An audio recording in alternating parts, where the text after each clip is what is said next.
What is going on, guys? Jack here, and welcome back to episode number 17 of RB Barner here in Football Manager 2020. Today, we have the penultimate episode of the season, but for the next two episodes, you've asked for it, I'm going to give it to you. We're going to be doing a live format. Of course, if you watched Leon Live last year, you know what this is. If you didn't watch Leon Live last year, basically, we're going to do absolutely everything on camera in the next two episodes. Yes, we've got 5 games left to play of the season. And it is going to go down to the wire, or at least it looks like things are going to go down to the wire. Today we are going to do the games against Sociedad and against Espanyol. The next episode, assuming we are still in a title fight, we will have the games against Atletico Madrid, Villarreal and Real Betis to end the year. Yes. Since you were last here, of course, we crashed out of the Europa League against Arsenal last episode. I battled against my green screen and lost. The team battled against Arsenal and lost. Basically, there was lots of losses last episode. It was a depressing time. But no, since then, we've bounced back very well, and when you exclude the Europa League defeat and the Copa del Rey defeat, our form has been phenomenal for this second half of the year. It really can't be understated. We beat Levante 3-1 here. Mendes getting a hat-trick, which was absolutely fantastic to see. He's improved so much this year, which was a bit of a surprise. At 24 years old, was kind of questioning, had he gone as far as he could? The answer is a resounding no. He is continuing to perform, he is continuing to develop, and actually, in this recent run of games, he's been a real standout performer. So yes, a great win there. We then took on Osasuna, where we won 1-0. Denis Suarez with the goal in that game. Girona was up next. Another tricky away game. This one, though, a 2-0 win. Hadara and Haaland with the goals for us. Hadara picking up man of the match as well. It was a good performance by him. He's a player who, well, he's had a few injuries this year. He struggled a little bit this year, and he's performed quite well this year, to be fair to him. 12 games, 7 off the bench, a 7.34 average rating, nothing to be scoffed at whatsoever. Anyway, following on from that, a really tricky game. We took on Athletic Club Bilbao. I considered doing this as a live com, kind of in the end drew up and decided it was just a bit too soon after the Arsenal game. I wish I had live commed it. I'll show you the highlights here. We dominated them, though. We really did bully them. Haaland with 2, Jonathan David with 2, Jedson Fernandez with a goal. The only other performance like this one that I can really remember was the game against Tottenham in the Europa League, where we had 10 clear-cut chances. We had, as you can see by the clear-cut chances in this game, so many. It could have been a ton more. We weren't in complete control of it. You know, we went 2-0 up. They pegged a goal back at half-time. It was only 2-1. But in the second half, we really turned up the heat. And it was great to see Jonathan David performing well. He got a 9.5 rating. Haaland got a 9.3. Mendes out on the right. He got a 9.2 with 2 assists to his name. And all in all, this was just a needed performance. You know, if we were going to be considered the real deal and a team who could win the league this year, we needed to dispose of Athletic Club Bilbao. And well, we did that with a, rousing success, didn't we? As judged by the scoreline 5-1. It was dominant. Anyway, our most recent game was against Real Valladolid. We won 2-0. Haaland and David again getting the goals for us. It feels like they are finding some form, which is absolutely fantastic news. Obviously, David did join us for a pretty hefty sum of money, £25 million. He's now got 11 league goals, which suddenly makes him look like he hasn't had too terrible a season. And while with those results all played out, we currently sit third, 2 points behind Real Madrid and 2 points behind Barcelona. There's 5 games left of the season. As I said, 2 today. We'll do 3 next time out. And, you can see the race is heading down to the wire. And I've got to say, I know this was added a couple of FMs ago now. This news inbox item is just one of my favourites in the game. It's just exciting. Be it a relegation scrap, a promotion scrap, a rush for the playoffs. When you see this appear in your inbox, it suddenly feels way more real, doesn't it? But anyway, yes, today we're going to be taking on Espanyol and Sociedad, both at home. I think we're almost guaranteed Champions League football now. 1 or 2 more wins is going to see us get it. You'll notice that we aren't playing Espanyol for a couple of days, but with the way the fixtures work out here in Spain, fixtures are kind of played over a weekend, and I wanted to make sure that we see the Barcelona result, the Real Madrid result, anything else that comes in happen, rather than me join you on the Sunday, and maybe they've already slipped up, or maybe, they pulled ahead. Anyway, Perez doesn't want to be praised. He's got a 9.25 rating in training. He has improved so much this year. Like, genuinely, it's actually nuts how much he's improved in a single year. Look at those physicals. But he doesn't want to be praised anymore. I guess I've praised him a bit too much. Blesser's also doing well in training, which is good. His mentoring group is helping out with his determination. You can see some of the mentoring groups that we've got set up here, trying to pass on Florentino Luis and Jedson Fernandez professional personality onto the next generation of centre mids. It looks like it's doing an okay job. Meanwhile, Santi Mina, I'm trying to get Haaland, Lopez and Ruiz a little more determined. I don't think it's necessarily had that much of an impact. Definitely not in the case of Haaland. Maybe with Lopez, yeah, determination's gone up a little bit. And I don't want to click on you, Jedson Fernandez. Abo Ruiz, he's already got pretty good determination, to be fair to him. But yeah, mentoring groups, I still don't know if I love them as much as I preferred. Kind of just tutoring in previous FMs. Of course, mentoring came in last year, I want to say in FM19. I kind of missed the old system, but this one's still pretty good. We can have a team meeting ahead of our next fixture. I feel like we did one of these not that long ago. I'm going to try and play down expectations. It's just another game. Okay, net positive reaction, but that wasn't a resounding success. In my last team meeting I did, I think it was before the Bilbao game, I really bigged up things like saying, yeah, if we win this, title challenges, and all the players went, oh, it's a bit ambitious. Now they've swung the other way. One thing that I've not really talked about is this year we've had to give players significant wage rises. You might have noticed Haaland is now on £100,000 a week. I needed to get rid of his release clause, and well, we've managed that, so that's good. His release clause now sits at 150 million. I was a little bit scared that at 87 million, it was kind of affordable for the big dogs. So yes, we've given him a new contract, but because of that, our overall wage spend has slowly crept up this year. You can see we're under our wage budget still. We have a lot of money in the club balance. When I did the finances for the club, when we were starting things up, I matched that of Leipzig. This is a team that has the capability to spend big. It's going to have a budget of a top 4 team really in the league. But if you actually look at our salary per year, we're only the 5th highest spenders, and it's less than half of that of Atletico Madrid. Just to give you a rough idea with where we sit on the scale of things right now in terms of wage expenditure, it's almost certain that will continue to rise in the the next year or two. But with us hopefully getting Champions League football this year, those expectations are going to rise, and I'm hoping in accordance with that, the budgets are going to rise as well. You'd certainly hope that would be the case. Anyway, Barcelona are the first team to play on this weekend of football. They are playing away from home against Eibar. Eibar, can you do us a favour? The answer is a no. So Barcelona pull away. And that is going to be the unfortunate thing here with 5 games left of the year. We are chasing. We can win all of our remaining games. It might not be enough. You might have noticed when we looked at that kind of inbox item about it going down to the wire, which I'm now going to struggle to find because I know how I function in this game. But you can see here, if we just look at the games they've got remaining, Barcelona have got to play Athletic Club Bilbao and Valencia in their next 2 games. You'd say that Real Madrid have the easier end of the year. For us, today's games against Espanyol and Sociedad are going to be challenging.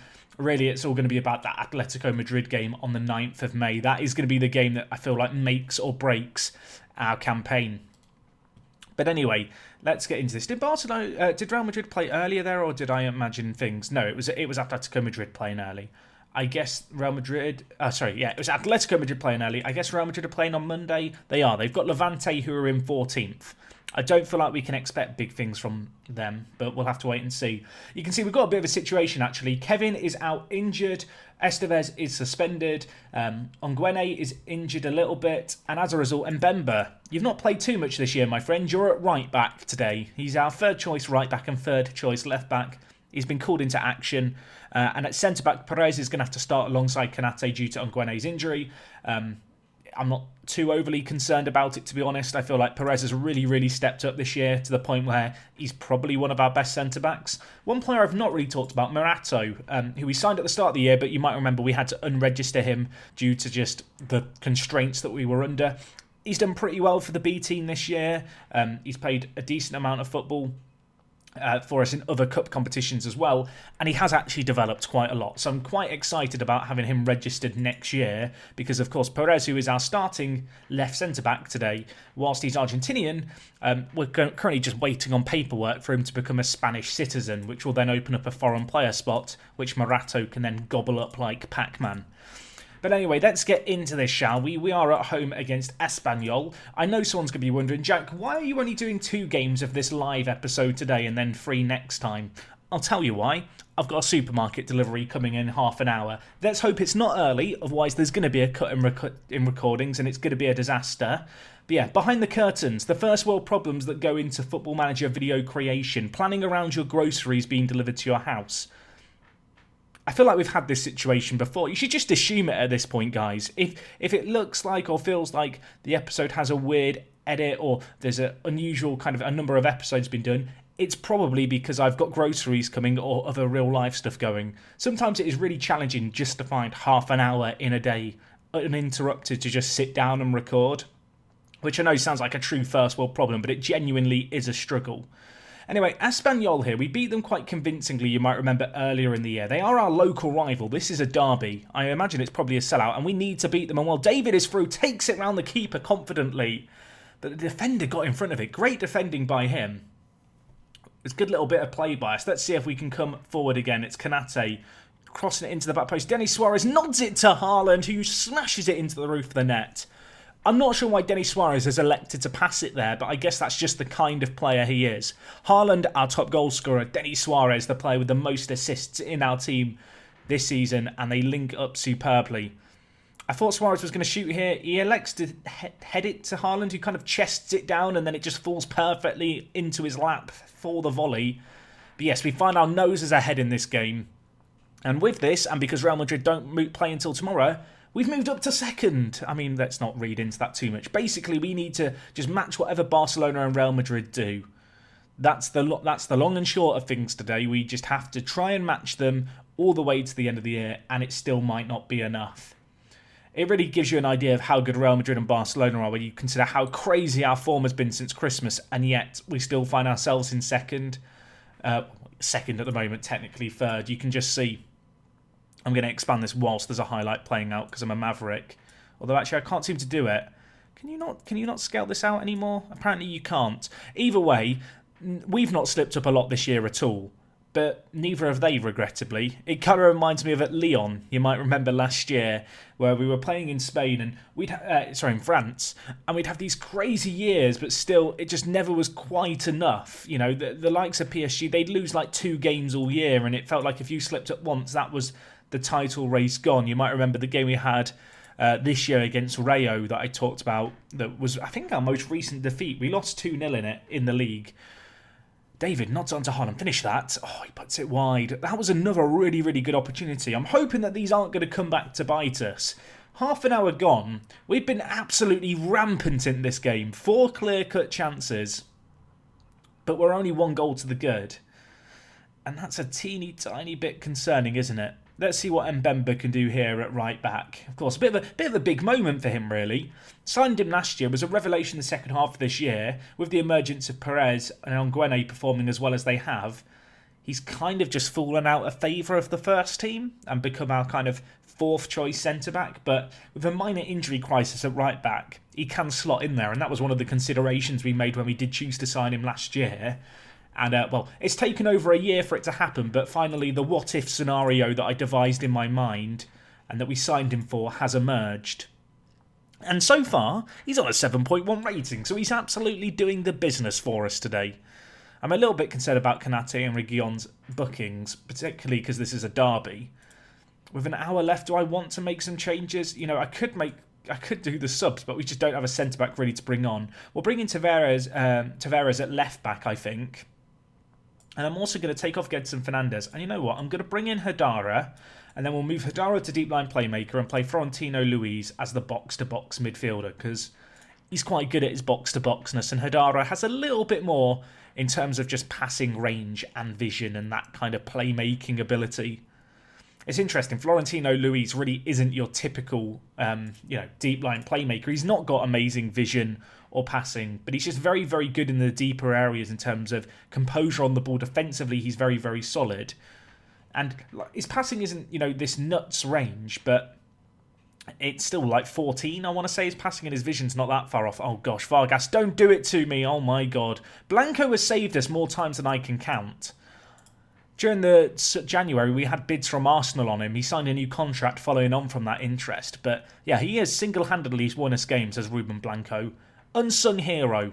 Gonna just say that now about him.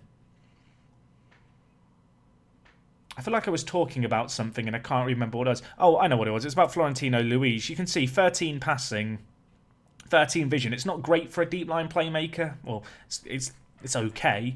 But really, just how athletic he is makes him an ideal player to sit deep, ping balls from deep, and then do a little bit of the business for us in terms of breaking down the play, being that kind of slightly more defensive-minded of the two centre mids. Anyway, it's 1-0 here. We have made a sub. I don't know if it's going to make a difference. We've had so many clear-cut chances missed by David. I've just decided Santi Mina can come on for the last 4 minutes. The good news is we lead. The bad news is it's only 1-0 as Haaland heads it wide. How is this 1-0? We have bullied them. We have beaten them into submission. I mean, that's an image, but genuinely, the only thing they've not done is tap out yet. But with 10 seconds left and their goalkeeper doing passes like that, I think it's safe to say that at least today, 3 points are going to be in the bag. We're going to take the first of many 3 points that we are going to need to end this year. Haaland could get a late goal. That is a committed defensive header by the Espanyol centre-back. I'm not sure how he headed that. Either way, 1-0. That'll do me. Denis Suarez got player of the match. And Bemba had a very, very good game at right back as well, which is good to see. Haaland is set for a goal bonus. If he gets 25 goals, we give him £100,000. I'm okay with that. We have now officially qualified for the Champions League. The board have set their budgets for the year. What would I like? I think we're spending about £1.1 million on wages at the moment. We have a lot of money in the bank, it's like 47 million. I would like a transfer budget of 30 million and a wage budget of 1.4. That's what I would like. What are you going to give us, board? 30 million transfer budget, 1.2 million wages.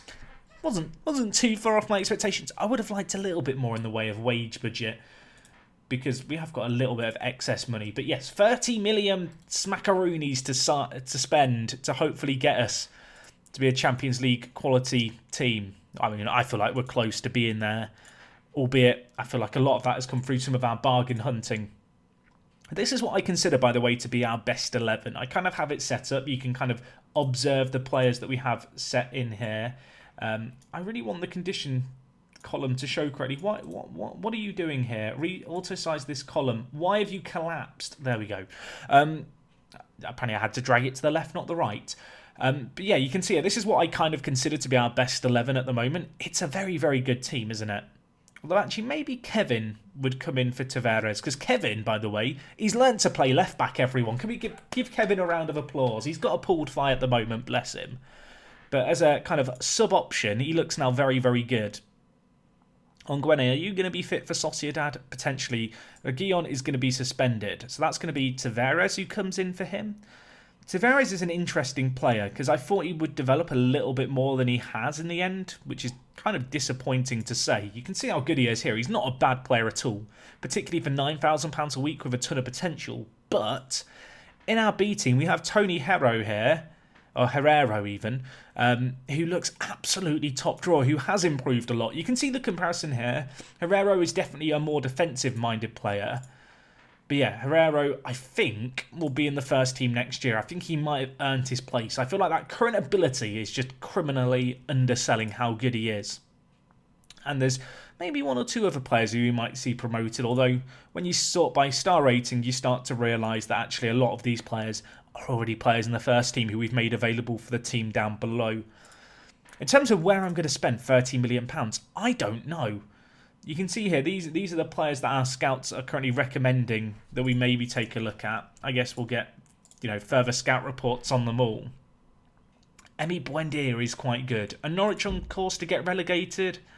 Because if they are, Emi Buendia makes a lot of sense. They're not on course to get relegated is the answer. I haven't actually looked at who's been transfer listed this year in a little while. I've not really been looking at players because we've just had no money to spend. If we look at players who are 25 or younger, there's a few players here, although I fear the likes of Declan Rice are probably going to be a little out of our transfer budget. Yeah, I don't have 66 million just kind of chilling around, unfortunately. Doesn't look like there's too many players transfer listed or anything. It's the kind of thing where maybe come the summer more players will be listed. I don't feel like we could sign Havertz, although apparently he's not an unrealistic transfer. If we sort by star rating here, Matthias Enrique still feels like he makes a lot of sense, even though we have a crazy amount of centre mids. He's so good. Should we just slide them a little transfer offer and see what they say? We agreed 21 million with them previously. I'm going to drop it a little bit to 15. They want 28. Oh, he's very, very good, isn't he? Let's offer 23. I fear that he's going to want some crazy, crazy wage budget we can't afford. You can see some of the other players that we've got here who have been hotly rated by our team, including Jeremy Doku, who I've seen some pretty good things from this year in FM. He looks very, very pacey, doesn't he, as a winger? How much does he want? 145,000 to 175,000. That can't be right. I refuse to believe that's correct. I'll offer you 100,000. You want 100? I can't give you. I can give you 100,000. I can't give you more than that. Also, I want your release clause up at 500 million, so no one can poach you. He wants 100 and... No. I'm not doing it. I'm not bending to his will. Even if we did need to pay that much to get a player of his quality, I don't feel like it's worth it. That would be like a 10% of our wage budget on one player. We already have more than just shy of 10% on the likes of Denis Suarez and Haaland, but they're like known quantities. They have performed so well this year. I am not spending that kind of money. Can Levante do us a favour? The answer is no. And now we look ahead to the Sociedad game. I feel like we don't need to spend the transfer budget just yet. Also, I just realised something. We have not talked about our youth intake this year. That happened since last episode. How have I forgotten about that? Let's discuss it right here and now. Now, the easy way to spot the players who are new is the fact they've not got progress graphs next to their name. Now, it's going to be a little bit confusing because we have got two players in the same intake called Alejandro. So we have this guy here who, I mean, he's pretty good at 16. He's an okay centre mid. Lacks a little bit of composure. That's a concern. But he's got some good potential. I'm excited. We have Alejandro number 2, and I mean, they play similar positions as well. It's a bit of a nightmare. He looks slightly better to me. Very good physicals. He's got good flair, good vision, good passing, definite playmaking potential. The other players we've got here, Moussa Sow, interesting player, good in the air, not very physical, not very quick, which is a bit of a concern for a more defensive-minded player. We've got Guillem here, who is, well, he's okay. Keep an eye out for him. He could improve. He could turn into a beast. We've got Mohamed here, the goalkeeper, who looks very, very good, actually. His aerial ability is top draw, which for a 16-year-old is good to see. You can see great handling, good command of his area too. So, yeah, he could end up being quite good. Two more players, the two I'm most excited about. We have our Greek. I've not come up with a nickname for him yet, but here we have Takis Lazaradis. That is a great name, to be fair. He doesn't need a nickname, but he looks very, very good. Versatile centre-back. Can play left-back and right-back as well. You can see him here. A little bit inconsistent, but I really like the look of him at 16 years old. And the last player, the one to be excited about, Delgado. This guy is a centre-mid. Great teamwork, great work rate. His passing isn't crazy, but his vision is very, very good. It's a shame he only has free dribbling. Right now, we're focusing on his ball control as well as his overall ability as a box-to-box midfielder. I want to try and make him more versatile. But in terms of mentals, speed, and defensive ability, he looks very, very exciting. And I'm quite keen to see how he develops. So he's the player from this intake to keep an eye out for. Serge Blanchard, by the way, if you were wondering how last year's hot prospect is getting on, he looks very, very good. He's got 63 goals in 35 non-competitive games. They'll be under-19s games. That's just a bit silly, isn't it? We can have a look, actually. Can we look at player stats, player overview stats for the under-19 division? He's got 42 goals. The next highest has 29, to put it into perspective. So he's been quite good. Also, Joan, our goalkeeper, has the highest pass completion. And also, Joan has improved so much this year. Genuinely, I did not know what to expect from this guy. If we just look at his development in the last 6 months, I can't do the last year just yet, but you can see here, he's looking very, very tasty. I'm excited. We've got some really, really good young players here for the foreseeable future, but Serge Blanchard, remember the name. Dare I say he could be in the first team next year? Is that talking too soon? Maybe a little bit, but yeah, very, very exciting times here. We've got some great young players, and this guy looks absolutely top drawer. Part of me feels like I might need to sell a striker or two to make room for him. But yeah, the investments that we've been doing into our facilities, into our recruitment, they look like they're paying off in the long term, which is very, very good news. I'm trying to think if there's anything else that's been going on since you were last here besides the intake, which, to be fair, is quite a big thing, and I'm kind of annoyed with myself that we forgot about it. I guess Brian Gill is still doing absolutely nuts, which is great to be able to say. He has broken out at Salzburg. A part of me's like, bring him back into the first team, find a spot for him. The other part of me's like, maybe just one more year at Salzburg and he'll be an absolute animal. Yeah, that, I don't know. Let me know what you think of that. Also, I've just remembered, I'm training Hurtado to play centre mid. Now, that might seem mental, and I know I have a reputation in my series for doing weird stuff with players, but genuinely, I think that this guy could be a world-class box-to-box midfielder, more so than he could be a world-class striker. You can see this here. I think he's a centre mid. I think he's been in disguise as a striker for a while. But yeah, genuinely, I feel like he's so good. So good, in fact. Like, box-to-box midfielder, anyone? Am I crazy? Let me know. I think it's the right decision. Anyway, we've got Sociedad. It's a big game for us. They're in 8th. It's not going to be easy. By the way, Arsenal, who we lost to in the Europa League, they're still going strong. They knocked out Tottenham in the quarterfinals. So if you're a Tottenham fan, my commiserations. Of course, we beat Tottenham twice in the group stage. So that's interesting. Moriba continuing to develop. That is good news. And also, he's getting good at playing wide playmaker. That's what I want to hear. Look at him. I am very, very excited about Moriba. I actually feel like it might be worth focusing on his passing a little bit more, just because I would like his passing and vision to go up slightly. I've got to remember, he's only 18. He's got so much room to improve. But ever since we pulled him out of the B team, he's been an exciting player for us. I guess that's another thing to mention. Our B team has got promoted now, so that's really good news for them. We can actually look. They are guaranteed to win the league, if I'm not mistaken. You can see they've walked it quite comfortably, but that does mean that they will compete in the second tier of Spain next year, which is just great news. It was something that we wanted to work towards. Last year they lost in the playoffs. This year they're continuing to do well. I love the fact that Victor Orta, our director of football, is like, yes, we should be signing Mateus Enrique. Yeah, I'm aware. I want to sign him, but we're struggling. Anyway, we've been announced as manager of the month, which is good stuff. Haaland has won player of the month. Let's congratulate him. Let's make him one of our favourite personnel, shall we? I wanted to ask the board for more money, but that ain't going to happen. There isn't really too much more in terms of requests to do right now. We've got our facilities being upgraded again for next season.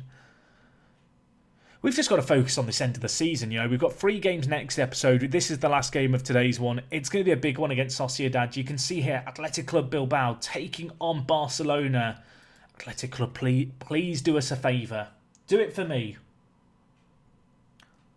Do it for me. And obviously, we've also got Real Madrid, who I guess are playing on Sunday or Monday. Alexander Augustine's been called up for the Under-20s World Cup. Look how good this guy is, by the way. He's insane. He's actually insane.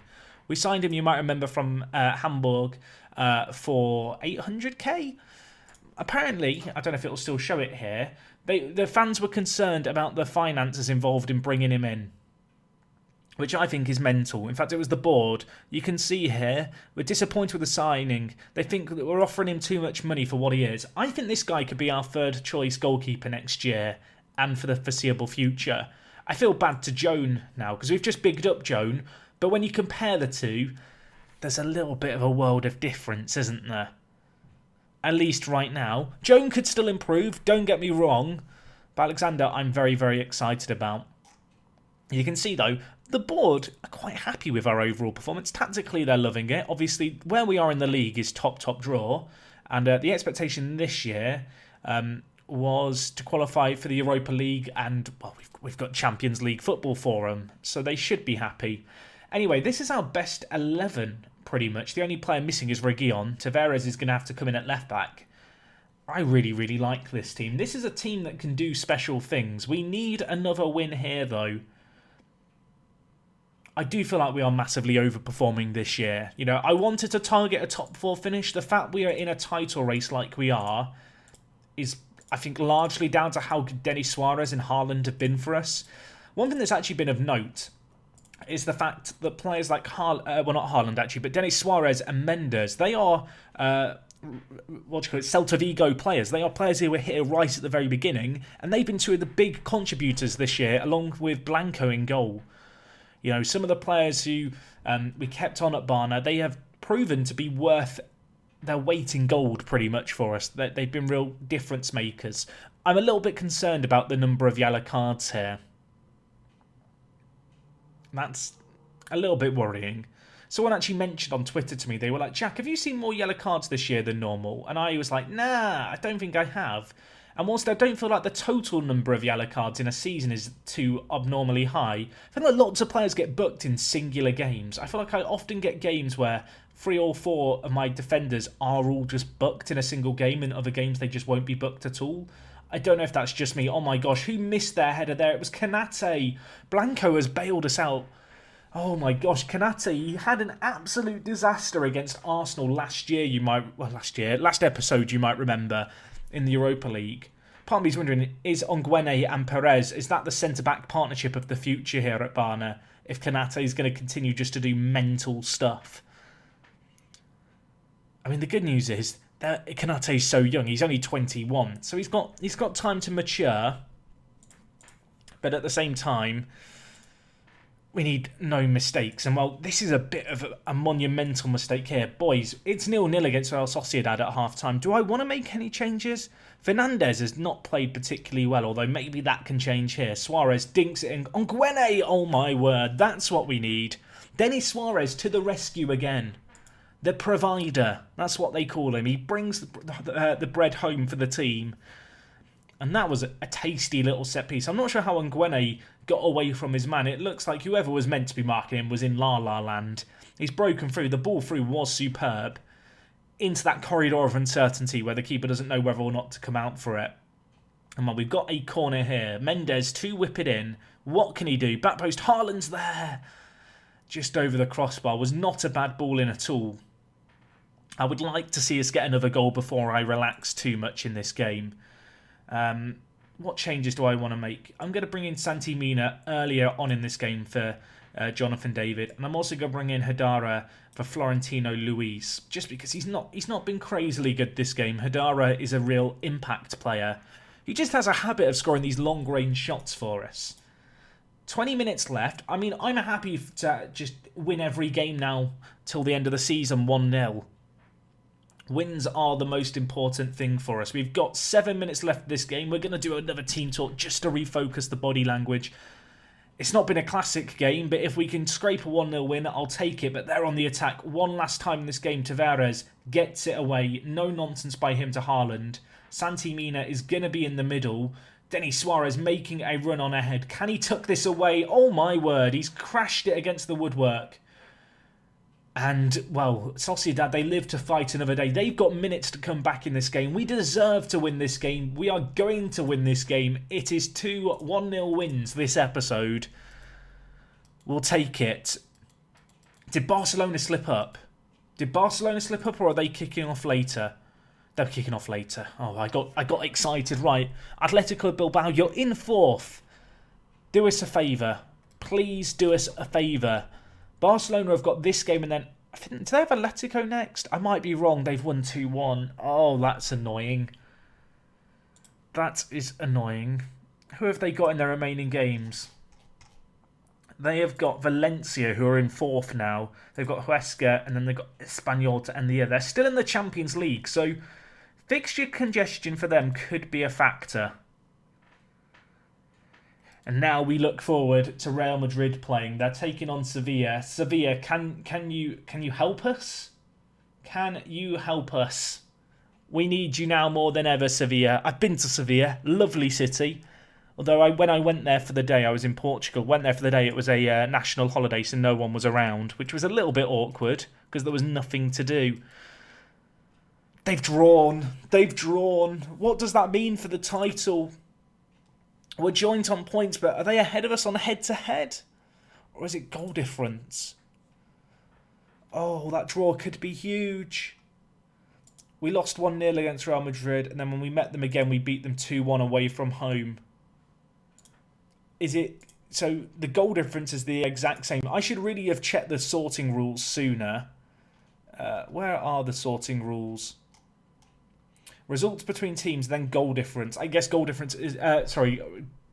results between teams doesn't include away goals then. Oh, we edge closer. There's 3 games left of the season. Next episode is going to be an absolute classic. But we have got to play Atletico to start things. That's going to be a challenge. What's our head-to-head like against Barcelona? And what happens if there's a three-way tie and you can't settle head-to-head? So we beat Barcelona 1-0 there and we drew 3-3. So we have a better head-to-head against Barcelona. Oh, dare I dream. Our losses have come against Athletic Bilbao, Real Betis and Vallecano. Betis and Vallecano, they could end up costing us. Our draws have come against Huesca, Sevilla and Atleti. I feel like they're all kind of acceptable draws. Meanwhile, Barcelona have lost 2 games all year, away from home against us and away from home against Real Madrid. They've drawn 6, including against us. And Real Madrid, well, they've only lost 2 games as well. They lost against us and against Barcelona.